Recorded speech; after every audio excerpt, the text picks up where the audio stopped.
আজকে আপনাদের এই আন্দোলনকে সমর্থন জানিয়ে আমাদের মাঝে উপস্থিত হয়েছেন ছাত্রদল ব্রাহ্মণবাড়িয়া জেলার প্রতিনিধিগণ, উপস্থিত হয়েছেন ছাত্র ইউনিয়নের প্রতিনিধিগণ, উপস্থিত হয়েছেন গণতান্ত্রিক ছাত্র সংসদ এর প্রতিনিধিগণ, উপস্থিত হয়েছেন বৈষম্য বিরোধী ছাত্র আন্দোলনের প্রতিনিধিবৃন্দ, উপস্থিত হয়েছেন বিভিন্ন সামাজিক সংগঠন, হেল্পলাইন কমিউনিটি ব্রাহ্মণবাড়িয়া, তার অঞ্চলের ব্রাহ্মণবাড়িয়া, ঐক্যবদ্ধ সদর ব্রাহ্মণবাড়িয়া সহ অসংখ্য সামাজিক ও ছাত্র রাজনৈতিক সংগঠন।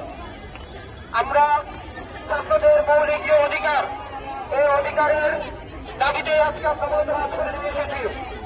যদিও এটা মহিলা কলেজের শিক্ষার্থীদের দাবি, কিন্তু এই দাবি এখন পুরো ব্রাহ্মণবাড়িয়া জেলার বাসীর পরিণত হয়ে গেছে। এই দাবি শুধু এখন মহিলা কলেজের শিক্ষার্থীদের আমার দাবি নয়, এই দাবি ব্রাহ্মণবাড়িয়ার প্রতিটা জনগণের দাবি।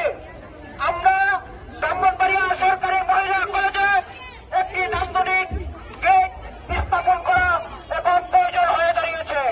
আমরা পরিচয় দিতে পারি না, একটি মহিলা কলেজের একটি সৌন্দর্য পরিবেশ এখন নিশ্চিত করার সময়ের দাবি হয়ে গেছে।